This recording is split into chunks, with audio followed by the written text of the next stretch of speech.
كيما باغ اكزومبل القفطان. انا درت مهرجان في المروك، جي ديكوفير كاين القفطان المراكشي، كاين القفطان الفاسي، كاين في المروك جي ديكوفير كاين القفطان المراكشي، كاين القفطان الفاسي. استمروا. جيراننا والمغاربه قدروا يسوقوا للقفطان، احنا ما قدرناش نسوقوا للقويط والكراكو. استمروا. بصح لو بروبليم اللي راني قاعده نشوف فيه انايا انهم عادوا يميلوا بزاف للقفطان المروكي ويخليوا العتني تراديسيونيل ديالنا. يقول لك استمروا. مي قفطان يبقى قفطان مغربي، ونحنا نحبوا العروسه هذيك تفتخر بالعتني تراديسيونيل الجيريان. استمروا. طبعا القفطان كما أشرت، هناك من يتنقل خصيصا أو يغادر البلاد ليقتني قفطان مغربي. استمروا. شحال كنت نحب القفاطن. بصح ما باليش سي ماروكان. سي ماروكان. جادور سا، جو لي مي اوجوردي. استمروا. انه مثلا اشقائنا المغاربه قدروا يوصلوا خرجوا حتى للمشرق العربي اللباس نتاعهم.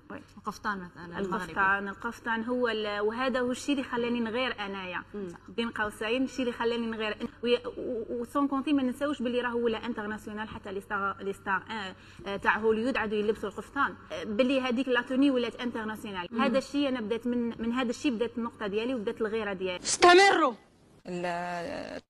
بالنسبة للمغرب نشوف عندنا القفطان أو التكشيطة. القفطان هو حتة واحدة بس التكشيطة حتتين. لا مش موجود عندنا في الجزائر. العربي عاود نطلق طلع. التكشيطة حتتين. لا مش موجود عندنا في الجزائر. استمروا. زمان حنا ما كانوش يشوفوا، ما كانوش حتى طب تشوف القفطان المغربي، تشوف سما حنايا ما كناش نيكزيستيو. استمروا. مثلا المغاربه قدروا انهم يوصلوا اللباس تاعهم للعالميه القفطان. استمروا. شوفوا القفطان المغربي وصل للعالميه، عاد فيه مهرجان عالمي للقفطان المغربي. استمروا. mondialement connu كافتون دو ماروك. استمروا. المغاربه عندهم لو موا دو كافتون، حنا اون با سا. حنا صغار باش كديري هكذا ان ديفيلي، دي فوا نشوفهم يديروا دي ديفيلي افيك دي كافتون كو بون لو كافتون ديالنا ماشي ديالنا. باعترافاتهم. اللباس التقليدي ديالهم اللي هو القفطان نشوفوه انه غزا يعني لو موند عرب وحتى يعني في لو موند الغربي. استمروا. مثلا المغاربه قدروا انهم يوصلوا اللباس تاعهم للعالميه القفطان. استمروا.